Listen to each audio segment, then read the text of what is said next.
Subcommittee on National Security will come to order. Without objection, the Chair is authorized to declare recess at any time. On May 8, 2018, President Trump made one of the most momentous decisions of his presidency by terminating the United States' participation in the Joint Comprehensive Plan of Action, or JCPOA, better known as the Iran deal, and he decided to immediately begin reimposing sanctions on Iran. The President made the right decision. He saw this deal for what it was, calling it, quote, one of the worst and most one-sided transactions the United States has ever entered into, end quote. The Iran deal has empowered the Iranian regime and has fueled Iran's ambitions for regional dominance. It's not hard to see why. The deal provided Iran with billions upon billions of dollars in upfront sanctions relief, including airlifting $1.7 billion in cash, effectively to the Iran Revolutionary Guard Corps. To obtain this financial windfall, Iran agreed to a temporary set of restrictions on its nuclear program that sunset after 10, in some cases 15 years. But by allowing Iran a vast nuclear infrastructure and allowing Iran to reduce its breakout time to almost zero, the deal paves the way for Iran to have a bomb. And the deal's fundamentally flawed inspection regime allows Iran to block inspectors from accessing military sites, leaving the IAEA incapable of verifying if Iran is even complying with the deal. The agreement did nothing to stop Iran's ballistic missile program or its support for terrorism. Now Tehran is using the financial windfall from the deal to spread money to terrorists and insurgents throughout the Middle East. Iran and its Islamic Revolutionary Guard Corps are firing rockets into Israel, propping up the Assad government and its butchery in Syria, supporting anti-American Shiite militias in Iraq, bolstering Hezbollah to unprecedented levels of strength in Lebanon, arming Houthi rebels in Yemen, and backing the Taliban in Afghanistan. And thanks to Israeli intelligence revealed recently by Prime Minister Benjamin Netanyahu, we now know without question that the Iran deal was built on lies. As part of the deal, Iran's leaders promised never to build a nuclear weapon and to come clean to the IAEA about their past nuclear activities.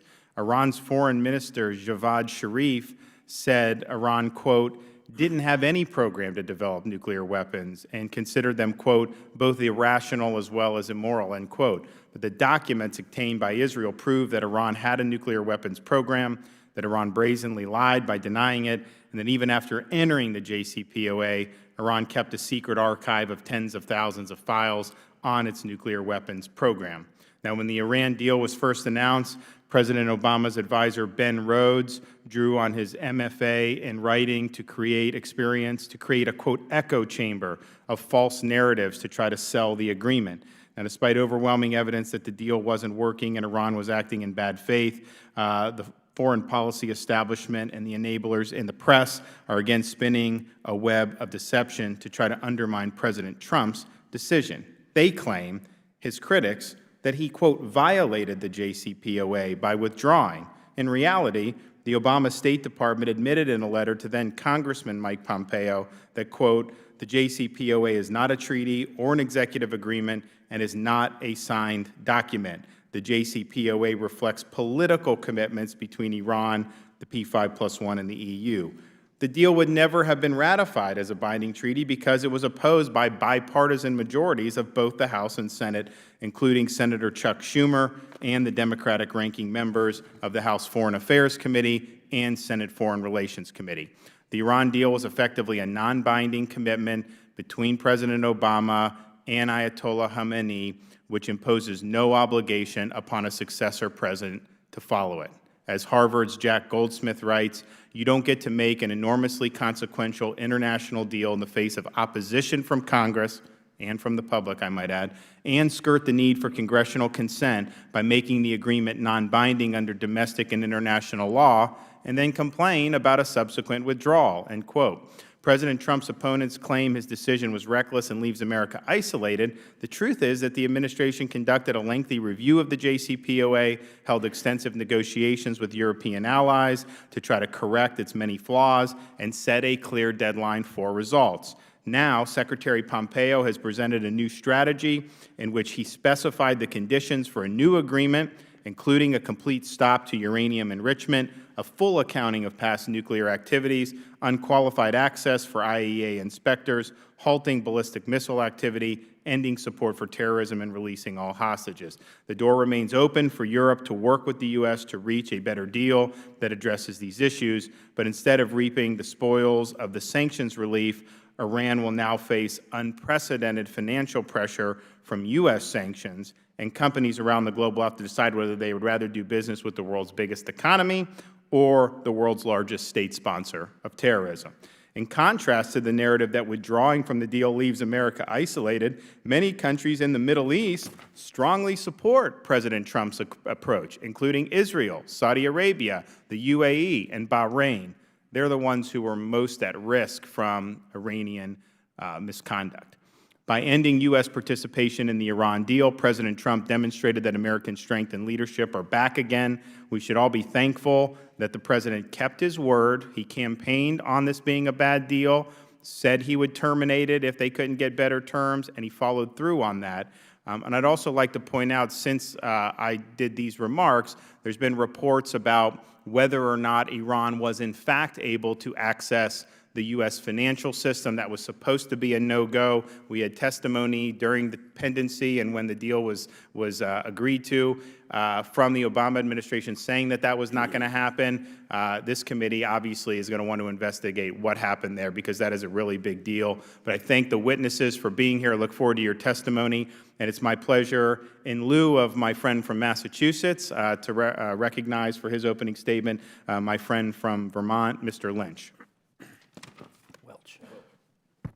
Mr. Welch, I knew that. You were wishing, and we all are. We miss Congressman Lynch. But thank you, and I thank the witnesses. And Mr. Chairman, thanks for having this very important hearing. And I just want to say at the outset, I listened very carefully to your statement, and I know that it reflects not just your views, but the views of many people who opposed the agreement from the beginning. What I did not hear in your statement was what's next. What is the Trump plan? The President has not laid that out, and he's playing a game of very high-stakes poker with American national security, with our relationships with our allies. President Trump's decision to withdraw from the Iran nuclear agreement, painstakingly negotiated with our best allies, really, United Kingdom, France, Germany, and even China and Russia, who I wouldn't classify as our best friends. They're frenemies in this case, but they cooperated with us to get this agreement. In my view, and the views of many, undermines national security, and it inflames tensions in war zones like Syria, Lebanon, and Yemen. While the Iran nuclear agreement did not address many of the issues that you expressed and for which I share concern, it did address one. It required Iran to cease and desist from active development of nuclear weapons. That is a huge strategic achievement. Within the four corners of the document, its sole purpose was to ensure, quote, under no circumstances will Iran ever seek, develop, or acquire any nuclear weapons. And it did also set forth a system of third-party verification. This was no trust but verify. This was distrust, verify immediately. Based on the robust on-the-ground inspections and verification regime mandated by the agreement, the IAEA has continually reported that Iran has abided by the significant constraints on its nuclear program, and I don't believe the President really challenged that. According to the IAEA's most recent monitoring report, Iran has refrained from producing or retaining uranium enriched at levels greater than 3.67%, far less than the approximately 90% enrichment level of weapons-grade uranium and 20% level of the uranium that Iran had previously stockpiled. The IAEA has also verified that in compliance with the agreement, there are no more than 5,060 centrifuges at Natanz fuel enrichment plant, and that's in accordance with Iran's commitment to dismantle 2/3 of the centrifuges to enrich uranium. So essentially, we've got a situation here where all of the experts are in agreement that as far as the four corners of the verification program and compliance with the agreement, Iran has been in compliance. None other than Defense Secretary Mattis, widely respected on both sides of the aisle, testified before the Senate Armed Services Committee in April of this year that the Iran nuclear agreement, and I quote, is written almost with an assumption that Iran would try to cheat, that Iran would try to cheat. There is no trust on the side of the U.S. It's all about verification. So the verification, he said, what is in there is actually pretty robust. If President Trump were to get a similar agreement and similar results in his meeting with North Korea's Kim Jong-un later this month, it would make the world safer. In my view, I hope he is successful. We'll see. But based on his public position and statements, President Trump would likely walk away from such a deal. The U.S. withdrawal from the Iran nuclear deal has, in my view and the view of many others, has made the world less safe and probably increased the likelihood of military conflict with Iran. Iran has indicated it will enhance its uranium enrichment capacity. And just yesterday, Iran's Atomic Energy Organization announced that Iran has completed a new centrifuge assembly center at the Natanz plant and would increase its capacity to produce uranium hexafluoride to supply its centrifuges. Our allies, France, Germany, and the United Kingdom, are trying to uphold the Iran nuclear agreement without us, but they face a Hobson's choice, as you said, Mr. Chairman. And the potential U.S. sanctions has a significant potential to hurt our closest allies. My view, not a good thing. In the meantime, the President has not provided the American people or Congress with any information suggesting he has a realistic plan to replace the Iran nuclear agreement that he just ripped up. And I will be very interested in hearing from the witnesses as to whether you are aware of a plan to proceed in the absence of the one we just ripped up.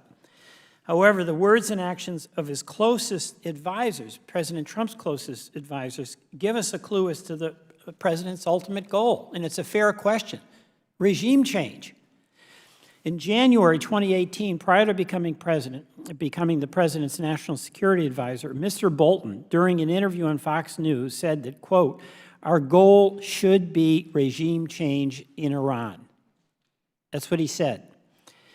On May 5th, just 3 days before the United States withdrew from the Iran nuclear deal, Rudy Giuliani, the President's lawyer, confirmed that the President is, quote, is as committed to regime change as we are.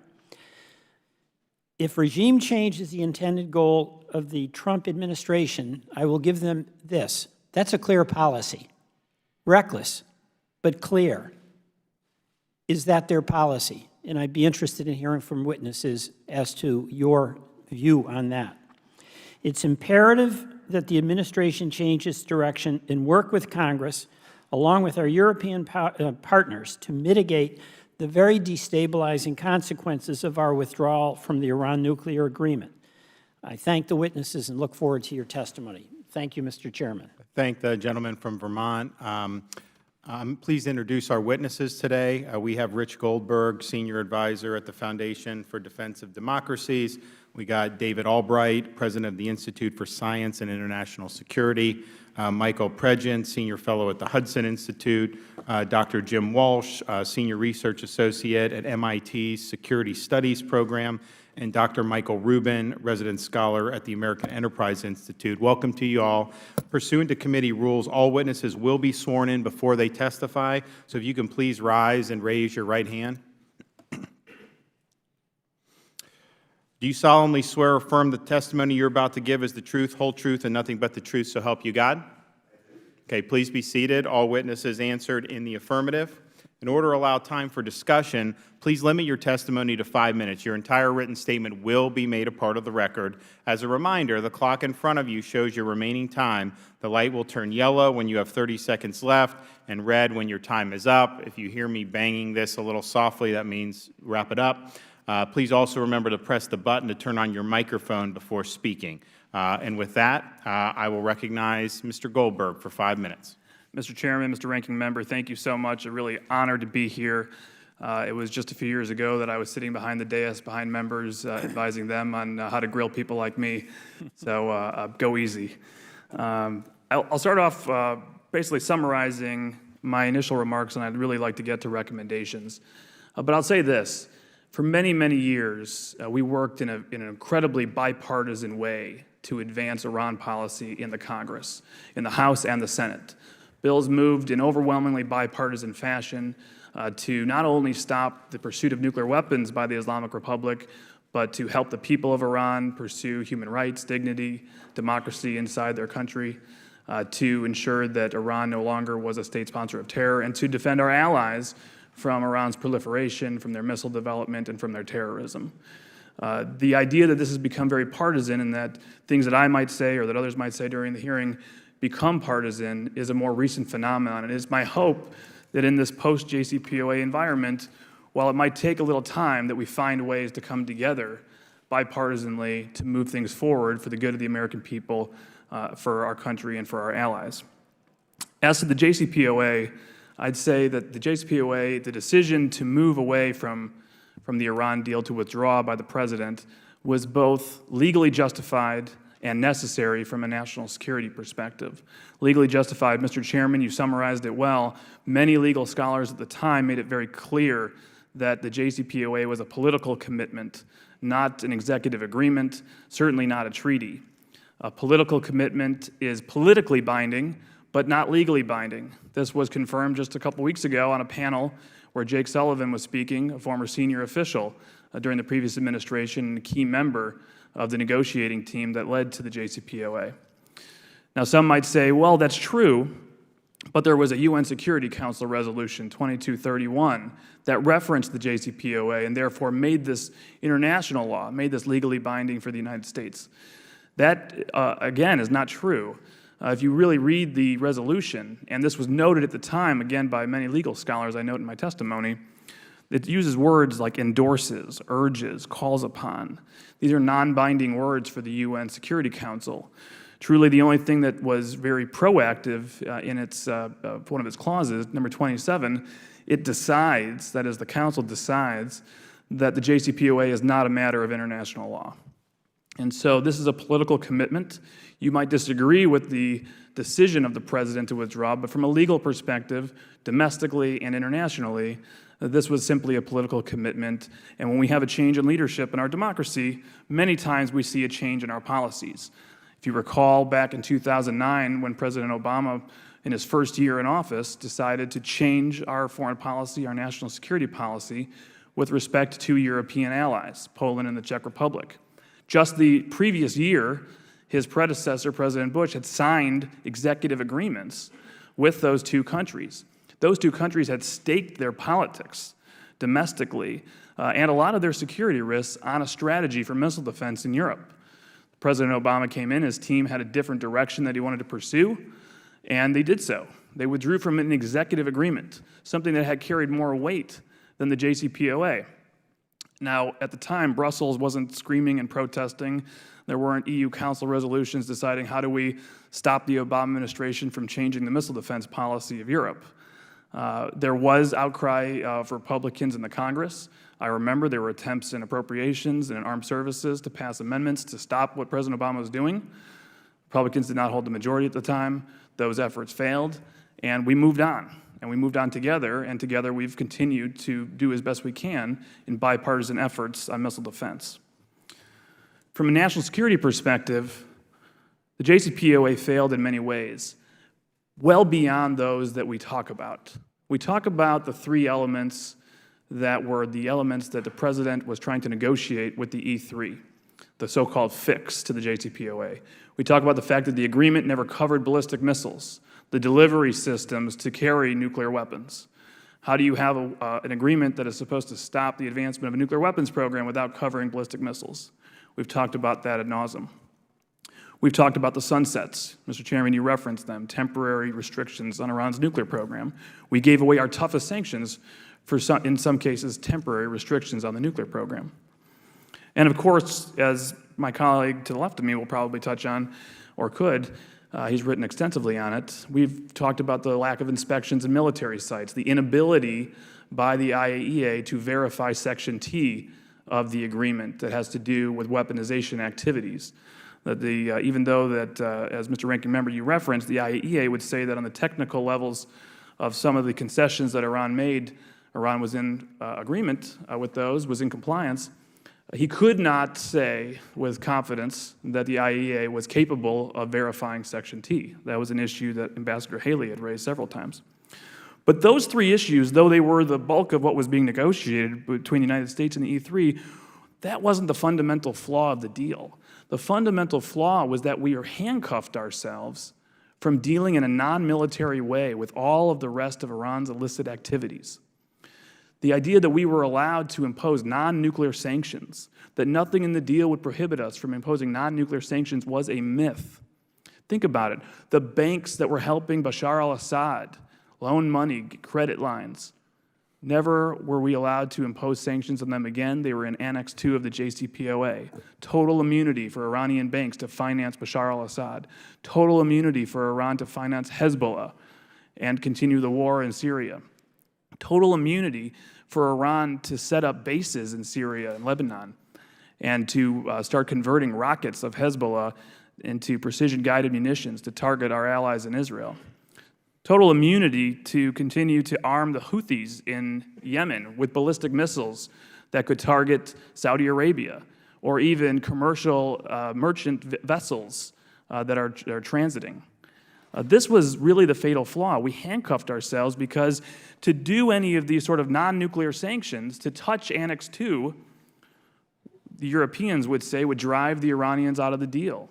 And so in some ways, Mr. Ranking Member, I disagree with your statement. The JCPOA was making war more likely, not less. We had limited our non-lethal options. We had taken our coercive economic options off the table. All we were left with was military deterrence. And that's why, leading up to the decision of the President, there were so many reports about the need to use military force in Syria, elsewhere, and beyond. I will say I have a number of recommendations for the way ahead. I hope that we have time to discuss them today, Mr. Chairman. They have to do with the strategy, which is threefold: political warfare, economic warfare, and strong military deterrence. And I hope we can do that in a bipartisan fashion. Thank the gentleman. Time's expired. Mr. Albright, you're up for 5 minutes. Thank you, Chairman DeSantos and Ranking Member Welch and other members of the committee for holding this hearing and inviting me to testify. Although the administration and the E3, Germany, Britain, and France, could not agree on a document to fix the deficiencies of the Iran nuclear deal, they did agree on many issues. Rather quickly in the negotiations, the E3 and the Trump administration reached agreements on the need for the IAEA to improve its inspections in Iran, particularly visiting military sites associated with past nuclear weapons work and centrifuge work, and implementing Section T. The U.S. and the E3 also agreed that an Iranian ICBM is intrinsically tied to the nuclear deal, and its development would be sufficient to justify the reimposition of draconian sanctions by the U.S. and the European Union. However, as we all know, they could not agree on the sunset issue and how to structure the reimposition of sanctions if Iran augmented its enrichment program. However, the E3 did agree that the growth of Iran's enrichment program was a grave security threat. Overall, the negotiations helped clarify many transatlantic areas of agreement on the future of the underlying issues of the JCPOA. The partial agreements can be a basis for ongoing collaborative work with Europe as the Trump administration builds its coalition against Iran's most threatening behaviors. One development that confirmed the E3 U.S. agreement on the need to improve inspections in Iran was Israel's dramatic revelation on April 30th about Iran's hidden nuclear weapons archive. The project, the archive mostly focused on the Ahmad project and showed that it was indeed halted in 2003 or 4, but it carried on. Iran carried on in a more research-oriented fashion afterwards, aimed at eliminating scientific and engineering bottlenecks in developing nuclear weapons and increasing know-how about them. The new information makes the sunsets far deadlier, as the documents show that Iran's nuclear weapons program is both more organized and more advanced than previously thought, allowing a faster dash to the bomb. What is new in the archive? I've had two briefings by Israeli intelligence officials as of today, certainly read the public information. I'd like to just list some of the information that's new that was not known before. The number and kilotons of nuclear weapons sought by Iran, the specific amount of highly enriched uranium and nuclear explosives designed. That information was not available to the IAEA previously. Blueprints for the production of all the components of nuclear weapons. The location of planned nuclear weapons test sites. There was some information on that, but it was more conceptual than concrete. Details about a second building at the Parchin site involved in high explosive work related to nuclear weapons in an explosive chamber. It's called the Talagon 2 site. Talagon 1 is the site where we know well where the explosive bunker is that the IAEA visited. Talagon 2 has not been visited by the inspectors.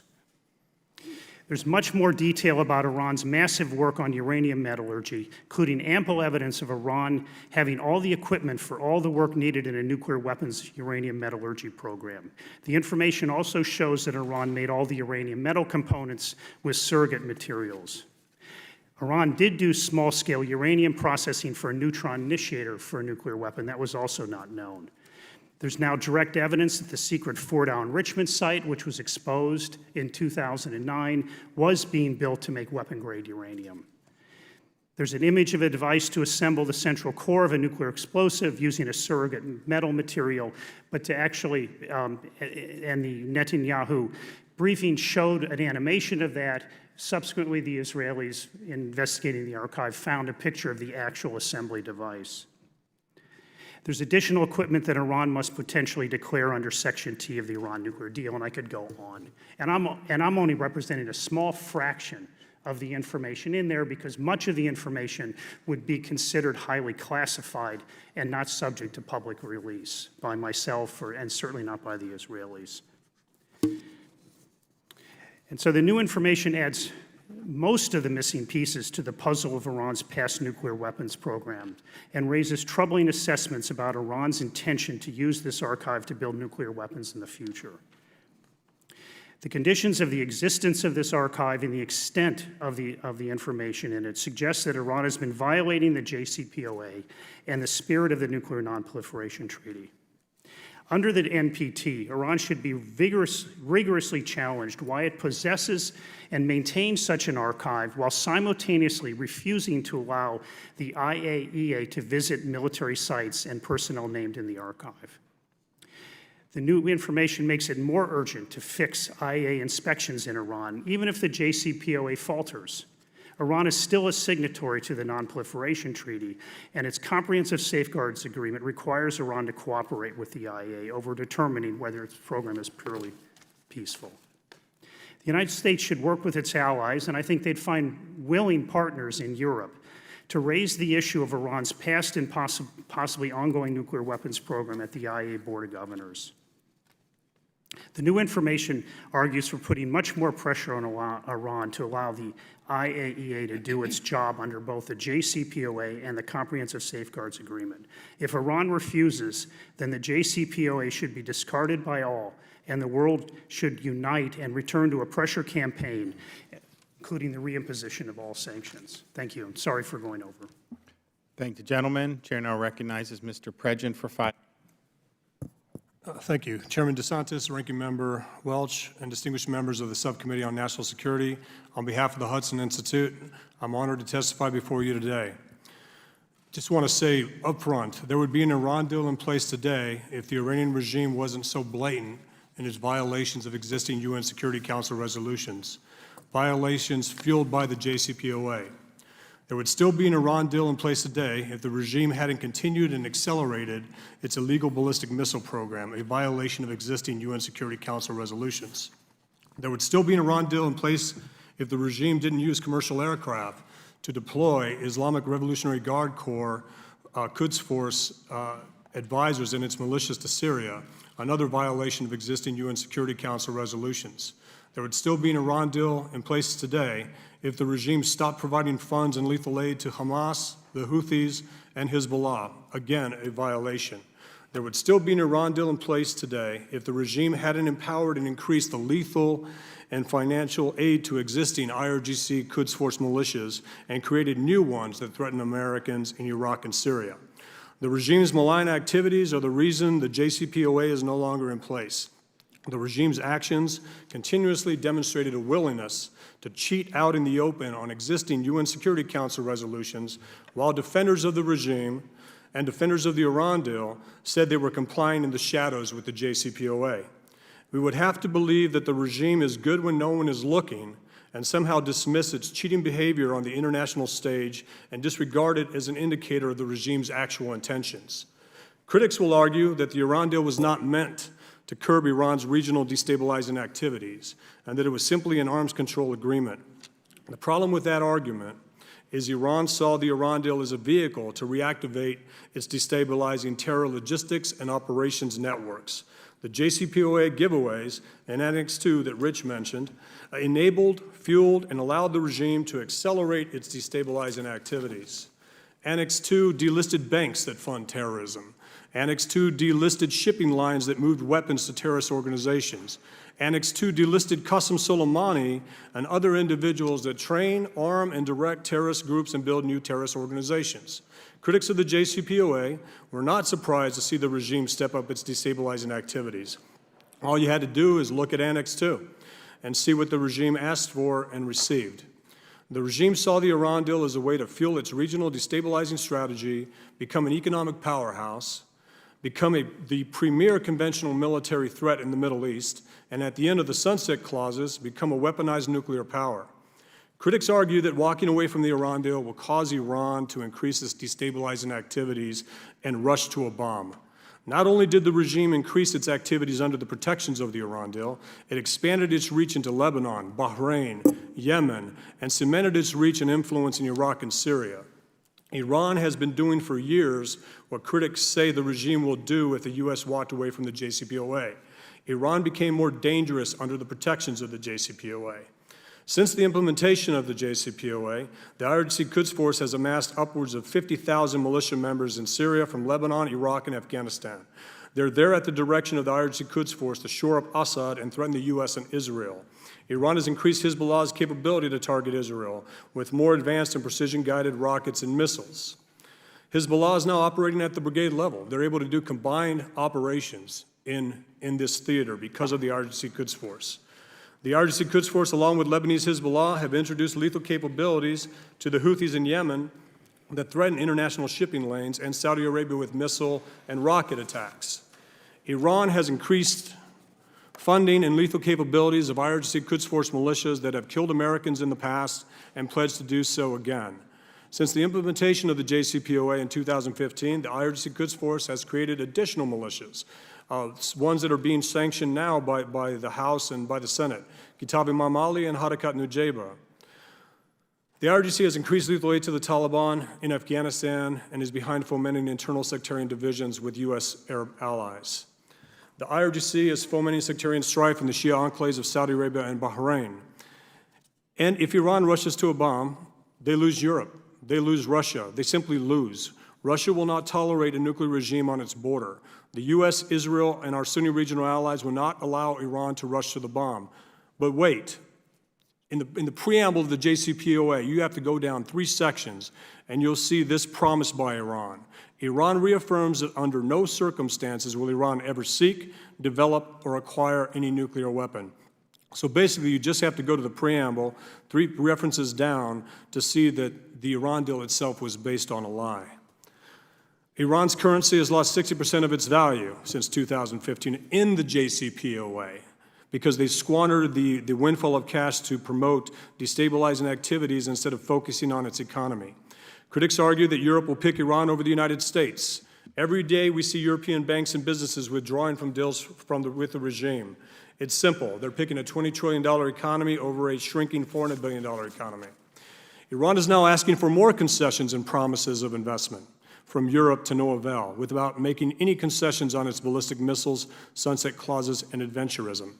Lastly, we'll let you put that for the record. We're just running over, so I want to make sure we get everyone in. So thanks for that, and we'll go. Sure. So Dr. Walsh, 5 minutes. Thank you. Mr. Chairman, Mr. Ranking Member, and members of the committee. Oh, let's do this right. There we go.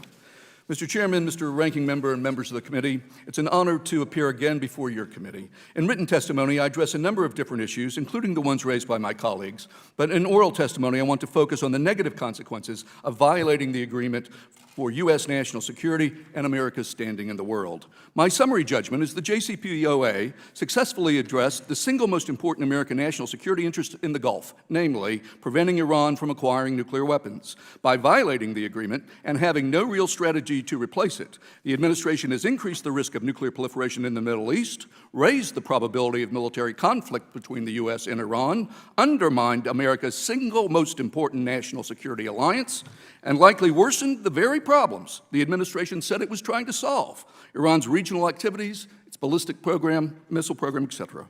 There are good reasons why Secretary of Defense Mattis and CENTCOM Commander Vodal, who is responsible for Iran in that region, men who may have to respond to what happens next, have both argued for staying in the JCPOA, as have Chairman Royce and Chairman Thornberry. Number one, the decision was poorly thought out, leaving the U.S. no strategy and unprepared for what would come next. British Foreign Secretary Johnson lamented that, quote, Plan B does not seem well developed at this stage. He said that the day before the president's announcement. For his part, the president admitted that if he were the Iranians, he probably wouldn't negotiate with the U.S. under these circumstances. That was President Trump who said that in his announcement. The U.S. has gone from being part of the strongest multilateral nonproliferation agreement in nuclear history to no strategy, few friends, no timetable for achieving objectives, and Iran now free to advance its civilian nuclear program. Indeed, more than one observer has suggested that scuttling the JCPOA would, quote, mainly help Iran. Number two, it increases the risk of war and proliferation in the Middle East. By attacking the JCPOA, the administration has both improved Iran's capability to pursue nuclear weapons by removing restrictions and has created conditions that might very well lead to that outcome. The president's decision has allowed Iran out of its nuclear box and now threatening Iran, making demands that no country would ever agree to, and loose talk that sounds like regime change, increases the pressure on Iran to consider its nuclear options, the very opposite of what is in U.S. national security interests. Now, if Iran begins taking steps, reintroducing centrifuges, reducing IAEA access, there will be an immediate public outcry. And many of those who advocated ditching the JCPOA will be the very same people demanding military action, despite the fact that it was their policies that got us here in the first place. Number three, undermines European alliances. Americans fought and died in World War I and World War II, wars that resulted in millions of deaths and the destruction of Europe. Coming out of the ashes of World War II, the Atlantic and European alliances have been the single most important instrument for America's national security. The administration not only ignored requests of our allies to stay in the JCPOA, it is now threatening to sanctions against European firms if they continue to abide by the agreement. Let me repeat that. The United States of America is threatening to punish our European allies if they refuse to violate the agreement. There was a time when America was the leader of the free world. Leadership is when you take action and are followed by others who share your views and have confidence in your leadership. Leadership is not walking away from commitments and then threatening your friends if they don't do the same. Not a single country followed us out of the JCPOA. Not one. That is not leadership. That is not making America great. That is making America isolated. Number four, the problems of Iranian military spending, ballistic missiles, regional activities, human rights will be worse, not better, as a result of this decision. Will Iran, in the aftermath of U.S. actions, feel more threatened or less threatened? It would seem likely that it will feel more threatened for the reasons discussed above. That appears to be the president's objective. Now, research and scholarship in security studies would predict that, on average, as countries feel more threatened, they are more likely, not less likely, to spend money on their military and to develop weapons like missiles. They are more likely, not less likely, to hold their allies close in anticipation of a conflict, and more likely to undermine their adversaries to prepare for a coming conflict. Mr. Chairman, ranking members of the committee, ranking member and members of the committee, I want to thank you again for the opportunity to appear before you on a topic of utmost importance for U.S. national security and the security of our friends and allies. The JCPOA was a singular nonproliferation achievement that was years in the making. In one day, the president has undercut it, letting Iran out of its nuclear box and setting off a series of events that could bring war and nuclear proliferation to a region that needs neither. These developments will pose new challenges for American national security, and the American people will hold Congress accountable for those results. I remain committed to working with you to protect the American people and our friends abroad. I look forward to conversations about those dangers and challenges that lie ahead. Thank you. Thank the gentleman. Dr. Rubin, 5 minutes. Chairman DeSantis, Ranking Member Welch, honorable members, thank you for the opportunity to testify. My written testimony goes into considerable detail, but in the interest of time, let me just highlight a few points. 1, the JCPOA considerably eroded counterproliferation precedent set by both South Africa and Libya. 2, while some might argue that sunset clauses exist in some other treaties, what makes the JCPOA different is that it left Iran with an industrial-scale nuclear program and more centrifuges at its disposal than Pakistan had when it built not a bomb but an arsenal. 3, what Hassan Rouhani has said in Persian about motivation and strategy contradicts what Iranian diplomats often say in English. I should also note that it was during the so-called dialogue of civilization that Iran built the covert aspects and worked on a nuclear warhead design, not at a time when it was under threat, and this is something which Hassan Rouhani openly bragged about in Persian.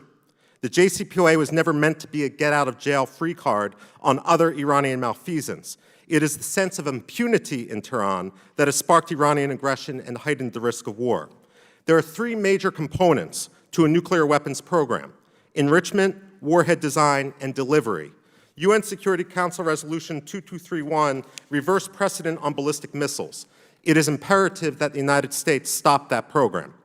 The precedent for unilateral and extraterritorial sanctions was set by the Clinton administration in multiple executive orders and by Congress with the Iran-Libya Sanctions Act. The same sky-is-falling arguments were voiced then as now, and happily, they are just as false. As I detail in my written testimony, there are cases where Iran succumbed to pressure to cease rogue behavior. There is no reason the goals outlined by Secretary of State Pompeo should not be embraced in a bipartisan fashion. There is no reason to rationalize Iranian terrorism or regional aggression, for example. The JCPOA unleashed a cascade of proliferation as regional states recognized that the agreement did not achieve its stated goals. It is counterfactual to argue that withdrawal from the JCPOA is what motivates Saudi Arabia to pursue a nuclear option. It's silly and an affront to the constitutional process to suggest that the JCPOA is a treaty. Don't trust me on that.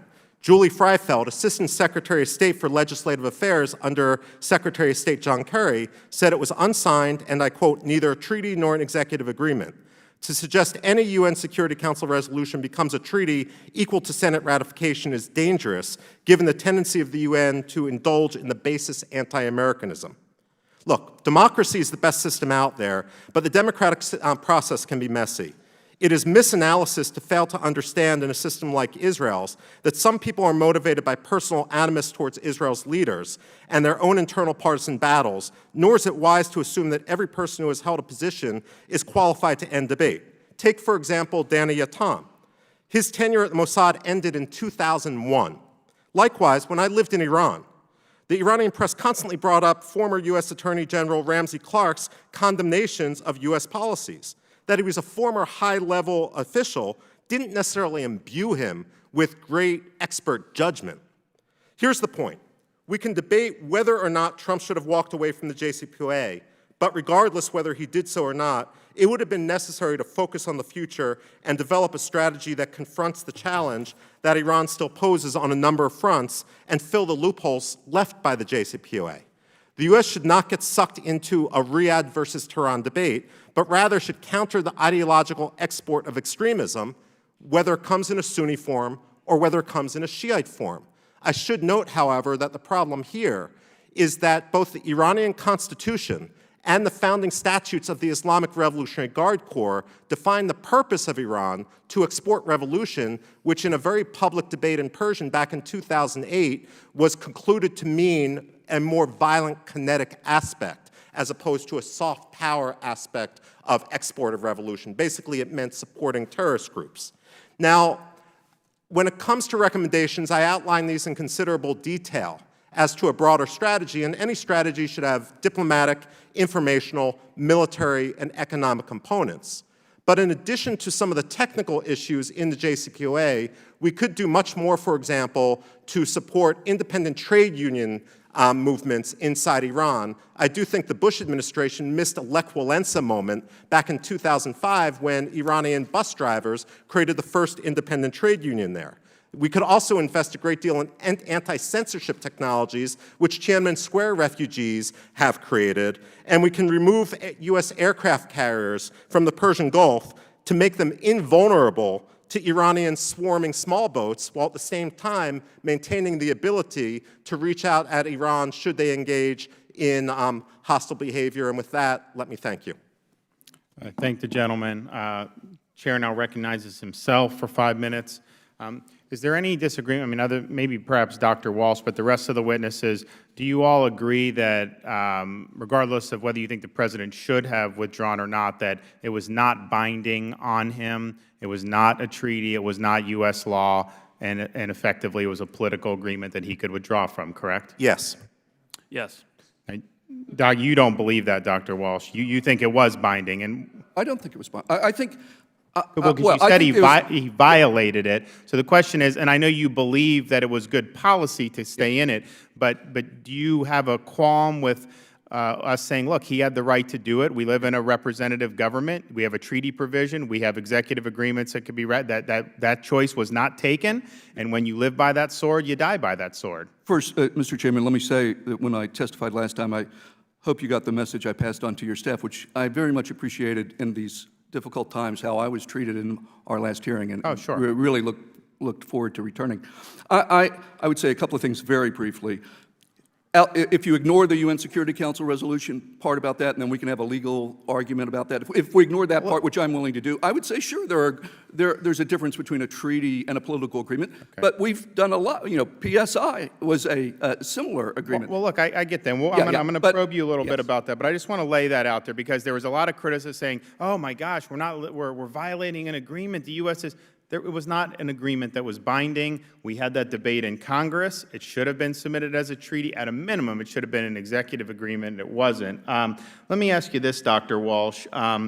You've made the claim that the withdrawal increases the likelihood of proliferation. Why, though, do you think that the people in the region were so opposed to the deal? Saudi Arabia, the Emiratis, the Israelis, and that they cheered the president because I think that they want to see more tougher economic sanctions. They think that'll make Iran less able to dominate the region. So I know the Europeans, I think your point is well taken. Obviously, they agree with you. Yes. But how would you respond to the people in the Middle East, in that neighborhood, who think it was a bad deal and are glad the president took the action he took? Well, first of all, I would disagree, not all the Emiratis. And secondly, I think there are more countries in the region than Israel and Saudi Arabia, although that's where we tend to what we tend to pay attention to. I think clearly Saudi Arabia is in a death struggle with Iran. There's this giant rivalry, and obviously the same thing's going on with, there's a big rivalry there with Israel. Those countries wanted sanctions. They didn't care as much about the nuclear issue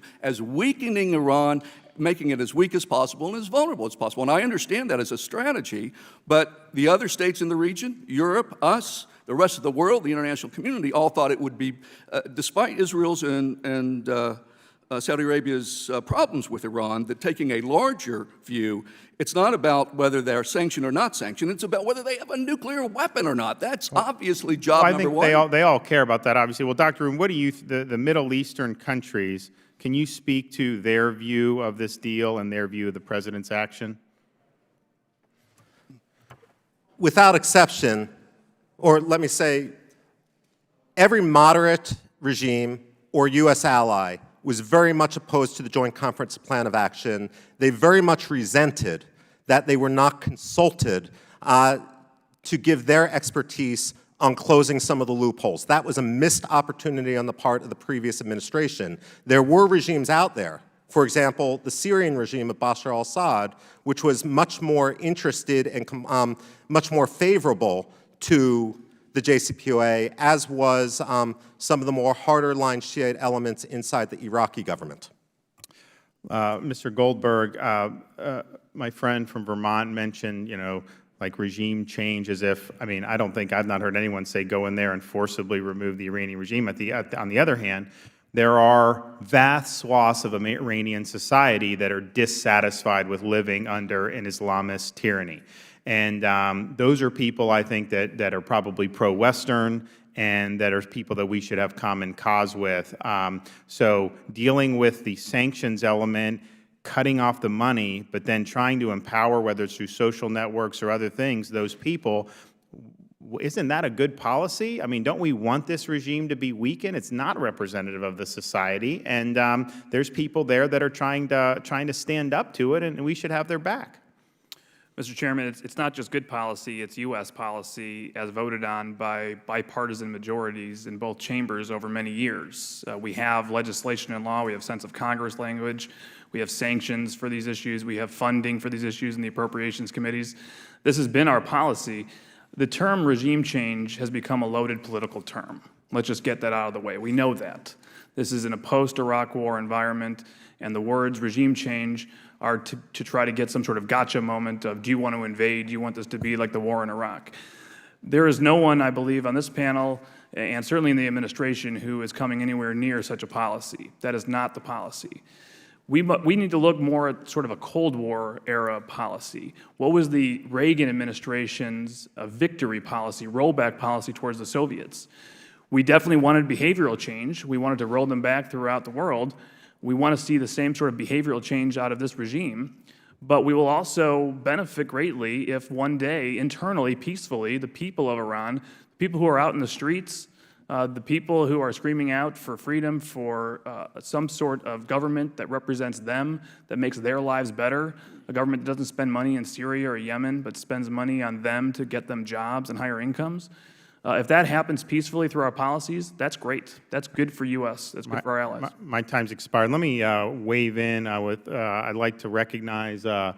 Zeldin and Mr. Donovan, both of New York, and I ask unanimous consent that though they're not on the committee, that they be able to participate in the proceedings, and without objection, so ordered. And it's now my pleasure to recognize my friend from Vermont, Mr. Welch, for 5 minutes. All right, Mr. Goldberg, let me just start with you on this question of getting this regime change issue off the table, because no one seriously is talking about that. Have you ever heard of Josh Bolton? Josh Bolton? Or Mr. Bolton? What's his name? John or Josh, the former John. chief of staff of John. the White House or the National John. Security Advisor? John Bolton, yes. And on Fox News, he said that our goal should be regime change in Iran. Should I take him seriously or you seriously? Again, Congressman, No, this is a serious question. No, it's a You this just is a waved it very away. serious- He's no. the national security advisor for the president. He said to the American people that our goal should be regime change in Iran. Now, you just want to blow him away and say that he didn't mean it? No, Congressman, I'd say All right. multiple things. What in about response. Rudy Giuliani? Did you want a response? Look, I'm asking you to respond to whether we should take Mr. Bolton and now Mr. Giuliani seriously. Mr. Giuliani said that the president is as committed to regime change as we are. Do I take Mr. Giuliani seriously? Congressman, are you for repression of the Iranian people, yes or no? Mr. No, I'm answering a Chairman, serious question. Are you for the there is repression and nobody torture here, of people? There is no one in this Congress, no one in this country that condones repression anywhere by any dictator in any country, and you know that. I'm Absolutely. asking the questions here. Rudy Giuliani or Goldberg, who do we listen to about regime change? And you don't have to answer it because I would listen to the Giuliani. President of the United States, Let me Secretary Pompeo, and those who are empowered by the President right now. All right. Now, does anyone seriously think that trust on the American side of Iran had anything to do with this agreement, that President Obama or Secretary Kerry, quote, trusted the Iranians? Or do they believe that Secretary Mattis was right, that there was no basis for trust? That's why there had to be very strong, verifiable inspections. Anyone disagree with that? Yeah, I disagree. All right. So you disagree, Mr. Albright and Mr. Pregent, you disagree. So you think this was based on trust? I Despite- can cite No, President I- Obama on No, this. I'm just asking. I that- disagree I'm- that President Obama did that. One of the problems in the JCPOA that developed so was you're- the Obama administration became an advocate for Iranian noncompliance, and they would try to Mr. bribe Albright, them. here's the question. There's nobody here, and I was in favor of all of the Iranian sanctions, by the way, all of the Iranian sanctions, and I was in favor of this agreement. Not that it was perfect, but it got rid of the nuclear weapons. Let me ask a question about this. What happens if Iran, under the agreement that's been now torn up, Iran has the choice to resume its nuclear activities? Let me ask this question. What's the option for the United States should Iran aggressively restart its activities towards building a nuclear weapon? Who on the panel would favor the use of military action at that point? Just raise your hands. You would. Absolutely. Mr. Rubin?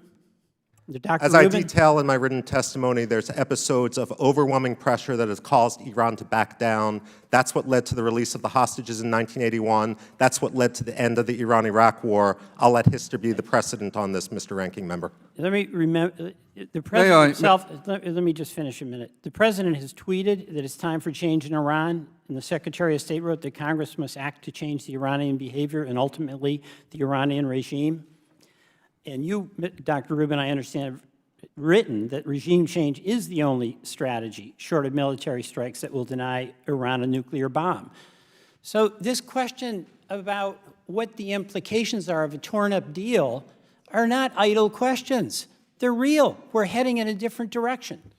That's what's happening. Are you Now, here's the other question. I understand you think assassination is a tool as well in your writing, and you were for that before it became, quote, popular. That's woefully imprecise to what I said, Mr. Ranking Member. Would I've you got it. care to say, I know the article you're referring to, would you like to specify the specific example? My time's running out. Okay, then be accurate. Let me ask this question. Two articles too, Gutty. I know many of you have recommendations about what our policy should be. Do any of you know what our policy is? Yes. And it is what? Where is it? How come I don't know? How come the chairman doesn't know? Mr. Ranking Member, I've heard most of my colleagues talk about why they don't like Iran and why they don't like the deal. That's fine. I'm sympathetic to many of the things they say. I've not heard anyone talk about the fact that we don't have a strategy and that this puts us on a path to war, either by design, regime change, or we back into it as we respond to them beginning to reinstall their nuclear program. I would like to hear a lot more from my friends about how we'll deal with that in the future, because that's what General Mattis, that's what General Vodal and the others fear and have to prepare for. And talking about why I don't like Iran isn't really going to get us That's a anywhere. straw man. By the way, and on this issue of the Iranians, who everyone professes such great concern for, the Iranian people are not happy with us. Muslim ban, number one. Number two, a poll came out last month that said, ask the Iranian people, this was a private poll, not a government poll, blah, blah, blah. How should we respond to the U.S. pulling out? This was a prospective poll. 67% of the Iranians said that Iran should retaliate. Why? Because they're rallying around their flag. They may not like the corruption, they may not like the economy, but if you threaten to attack their country, we're going to help the hardliners. We're not going to strike a blow for democracy. I thank the witnesses, and I yield back. Thank you, Mr. Chairman. Chair now recognizes the Vice Chairman of the subcommittee, Mr. Russell, for 5 minutes.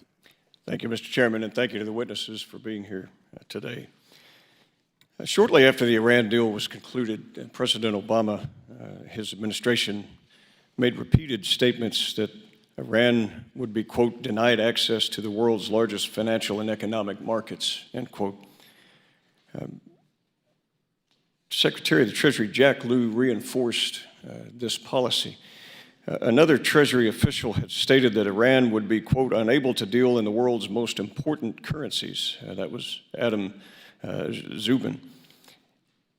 Earlier today, America learned through a Senate investigation that President Obama's administration issued a license to deal in U.S. currency conversion of Omani rials at a bank in Muscat, that they could convert these billions of dollars, billions of reals into billions of dollars and then euros, giving blanket access and providing key Iranian flow of funds that could be used for funding extremism and other troubling activity.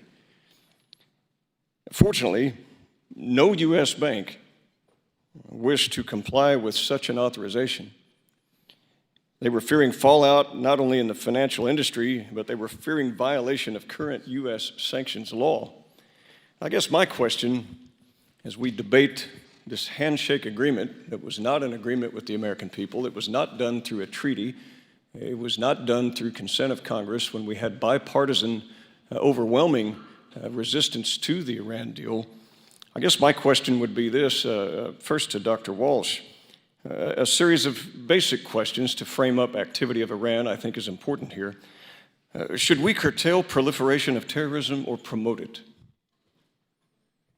Well, considering, Mr. Vice Chair, that I've spent virtually all my professional career working to prevent the spread of nuclear weapons and to undermine terrorism, I think my answer is pretty obvious on that one. Well, I'm guessing then by your answer it would be to curtail it. And having been a Absolutely. soldier most of my life and seeing Iran kill United States soldiers, including some of my colleagues, I would be in agreement.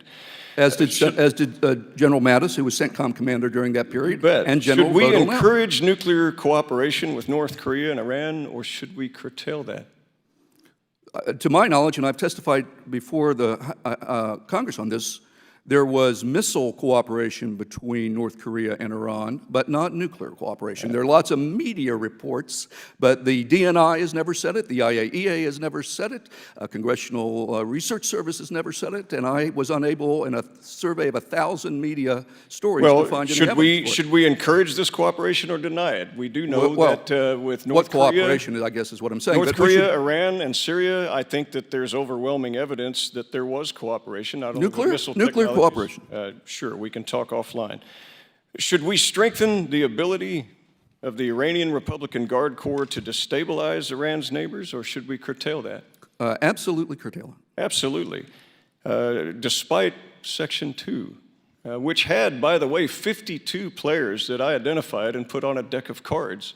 And we were able to work with President Obama's Treasury administration to restore some of these back to the sanctions list. However, listening to all of the pundits for this agreement, they stated that there was no problem giving Soleimani and many of these industries and others sanctions relief. Well, the intelligence community has said that sanctions relief did not go in large measure to the military. Oh, we know that And- they used it for peaceful purposes. My last question would Well, that be, wasn't my point, should we waive international and national financial standards on monetary exchange regarding these sanctions, or should we maintain the strength of sanctions rather than creating licenses to undermine financial markets? Here's what I think. I think of all the things you listed, only one is the most important. It's called the priority. That's denying Iran the ability to acquire a nuclear weapon. I see. So And then all of the other things notwithstanding, we should undermine the credibility in our record on human rights. We should undermine the credibility of the United States when it comes to standing up for other peoples. We should undermine our allies.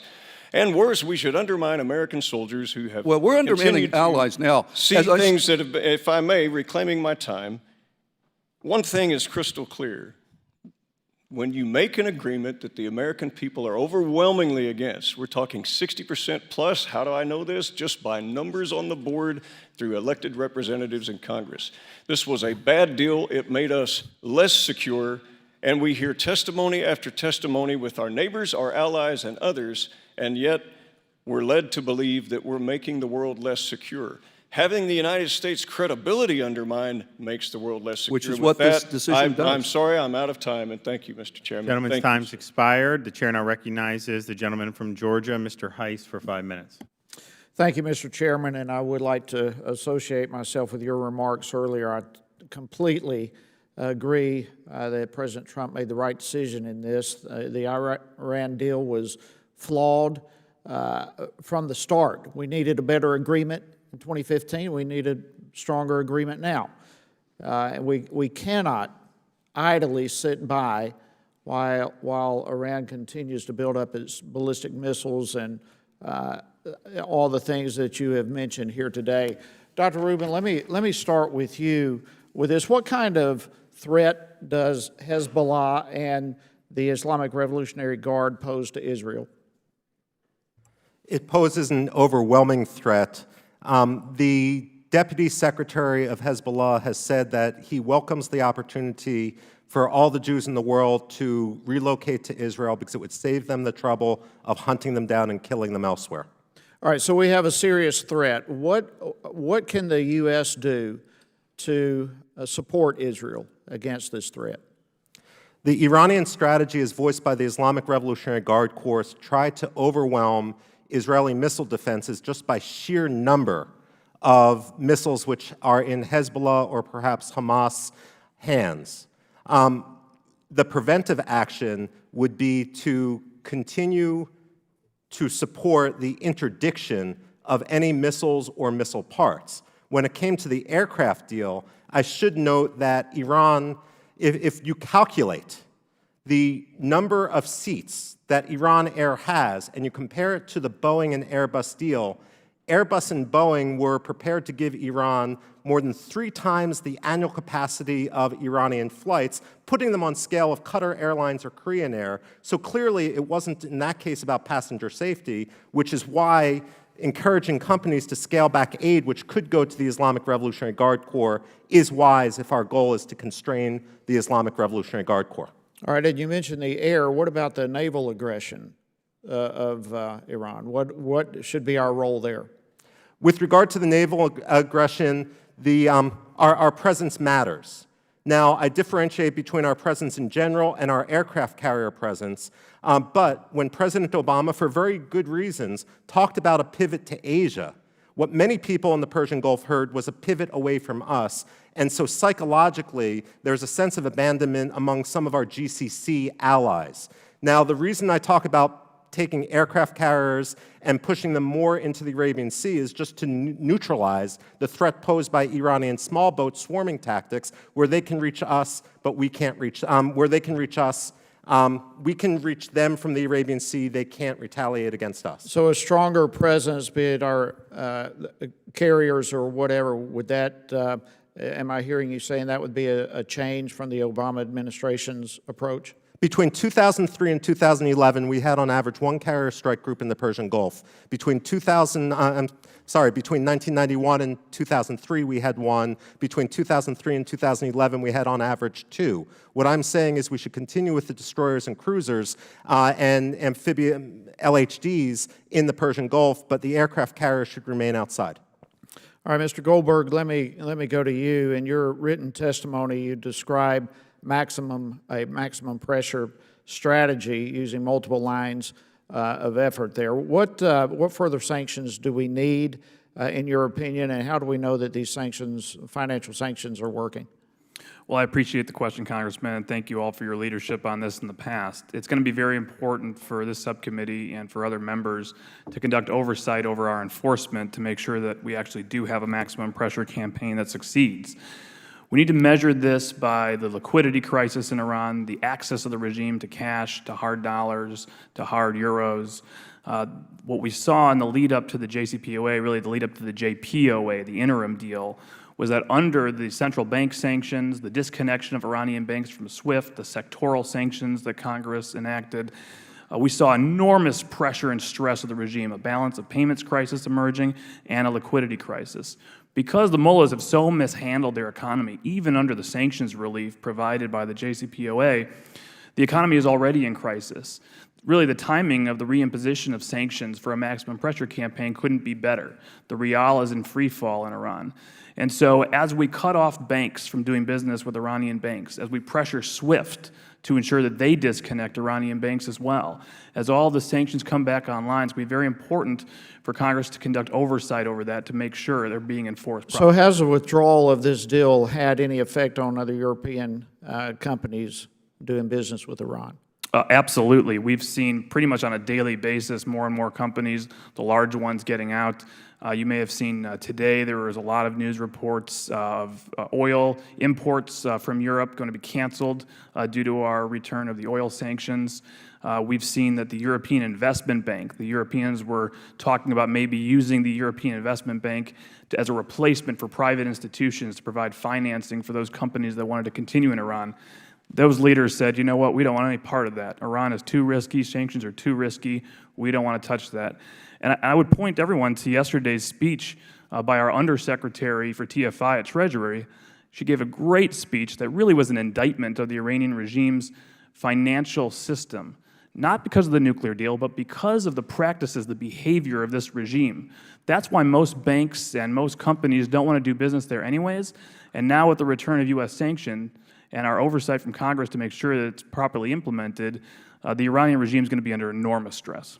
Thank you, Mr. Chairman. Thank you to our panelists. Chair now recognizes the gentleman from New York, Mr. Zeldin, for 5 minutes. Thank you, Mr. Chair, and thank you for the invitation to today's hearing. We obviously have a diverse group of speakers today, and I think it's important for us to learn lessons from what happened with the negotiation, with understanding the text of the deal and moving forward I'm sure all five are concerned with the need to protect America's security at home and abroad. There might be a diversity of opinion of how to get there. And if you don't mind, I guess I'll start with Dr. Walsh, and I just want to get some other perspectives in this. I understand that you're supportive of the deal. What in the deal have you identified as needing to get fixed? Well, I agree that several of the provisions, that the ideal case would be, had things worked out a different way, for us to have then, after a year or whatever, enter into negotiations with Iran for a follow-on agreement. That's a very common practice in international affairs. You have a temporary agreement. I mean, the NPT was that way. There are lots of agreements that way. You have an agreement, and then you build trust between the parties. You know, they see that we follow through on our promises. We see that they follow through on their promises, and then that becomes the basis for limited time. Follow-on agreement. What would you want to see in there? Pardon me? What would you want to see in the follow-on? In the follow-on agreement, I would have liked to seen some longer. I'm happy to take 15 years on the sunsets, but I wouldn't have objected to longer periods before some of the obligations came off. Anything with regards to the verification? I think David and I are good friends. He and I disagree slightly. When you read what the IAEA says, they say they are performing complementary access inspections. That's what they said in their most recent statement, and so they are performing these inspections. Can we get better access? I would be all in favor of that. But they are reporting to the international community that they're able to do their job. But of course, you'd always want more and better inspection if you can. Yeah, I think two very important aspects that we just touched on is with regards to the sunset provision, whether you are the most passionate supporter of the nuclear deal or you're one of the most vocal opponents of it, the sunset provisions are very problematic. The verification agreement, on top of what was said, I mean, the Iranians have said before, during, and after this negotiation that we will not have access to their military sites. The AP reported And yet we do have. Iran. We do. Well, actually, that's not true. So at Parchin, we went there, we found particles that required a follow-up, and the Iranians said that the IAEA would not be able to go back to Parchin to inspect those particles further. The Iranians have said that we will not have access to the nuclear. We didn't have the additional protocol then. We have not gotten to any military site. So to say that the Iranians are saying you are not allowed to gain access to our military sites, and we have not gained access to any of their military sites. I'm sorry, you're shaking your head. Yeah, let me just say. What military sites have we been to since? Well, I can't name them, but all I know is. No, please, are you saying that we've been to military sites? You know, it's the IAEA doesn't. Some of the stuff is done confidentially. My point is the agency works on cause. If they have if they have suspicions about a site, they have full authority under the additional protocol to demand an inspection. Right, but they're not. Well, no, they say that they've had access to all the sites they wanted to have. That's their language, not mine. And on sunsets, I would simply very quickly say, With regard, you're not referring to military sites. yes, I am. Yes, yes, The I am. Iranians have said. I know they're they not say stuff, but when it comes down to implementation, they have to follow the additional protocol like everyone else. Super quickly, on sunset, where can I go to source that? I would go to the, I can give you the document today. You're saying that there is something that details all the military sites that the IAEA has been able to access? I can give you Since implementation. today the statement by the IAEA that it has had access to every site that it's requested access to, and that additionally, it is under the additional protocol legally entitled to visit any military site. But they also, Director General, just a couple days ago, and it was also in the latest safeguards report, said it would certainly be nice if Iran started allowing did. more access. That's right. Yeah. So I think the IA, they got the message from the E3 U.S. negotiations. They're not doing enough. They told Ambassador Haley they had 50 sites of concern, they had 200 to 300 sites of interest. They have not visited all those sites by any means. They have not visited any of the sites that have been named in the nuclear archive that were recently discovered and unknown to the IAEA, and probably Western intelligence. So there's many sites they have not visited. They've pulled their punches, and now it's time that they stop. Is there anything on the verification front that you all, the other four, Dr. Walsh, we had a chance to talk for a while. Anything anybody else would like to add as far as improvements that need to get made with regards to the verification? Yeah, I hate to. Please. Well, one is that it's not true that the JCPOA was fully verified. I mean, a lot of these things happen behind the scenes. The IA doesn't tell the whole story. One of the issues has been Section T, which is a ban on nuclear weapons development activities. That is still not verified. I mean, there's conditions in there that involve equipment, dual-use equipment, that is known to exist in Iran. Additional dual-use equipment has been identified in the nuclear archive that's subject to Section T. It should be declared by Iran, subject to Joint Commission approval, and monitored by the International Atomic Energy Agency, and that is not happening. So I think to say that somehow this deal is fully verified, it's the best deal in the world, the best verified deal, is simply not true. And I think it's time to end this kind of simplistic talking point of the JCPOA proponents and get down to how are we going to fix this situation now? I appreciate that. And I know that we could go on a lot further here with regards to the verification. I mean, I still, as a member of Congress, we have not received copies of the verification agreement that was between the IAEA and Iran. We have read Associated Press reports that talk about Iran collecting some of their own soil samples, inspecting some of their own nuclear sites. But I think with regards to verification, as well as the conversation on the sunset provisions, we have some improvements that need to get made, and hopefully all 5 of you would be willing to agree that we can make this better. Gentleman's time's expired. Chair now recognizes Mr. Donovan for 5 minutes. Thank you, Mr. Chairman, for allowing me the opportunity to ask questions at this hearing today regarding protecting America from a bad deal, ending U.S. participation in the nuclear agreement with Iran. There are a few facts I would like to highlight as a preface to my question. Fact, the Joint Comprehensive Plan of Action, according to the Obama administration, was a political commitment, not a treaty. As such, the Iran deal imposed no international legal obligation, nor is any president after President Obama, including President Trump, legally bound by the Iran deal because it was a political agreement, not a legal agreement. Fact 2, under JCPOA, Iran has gone on a shopping spree, spending money not on its own dire domestic needs, but instead on supporting terrorists and dictators. Iran has particularly focused its attention on Iraq, Syria, and Lebanon. What do Iraq, Syria, and Lebanon hold in common for Iran?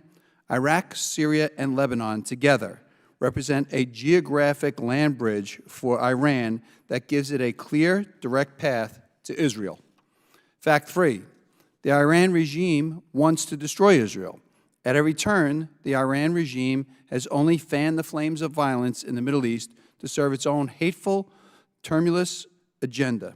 Ayatollah Khomeini just this past Sunday stated on Twitter that, quote, Israel is a malignant cancerous tumor in the West Asian region that has to be removed and eradicated.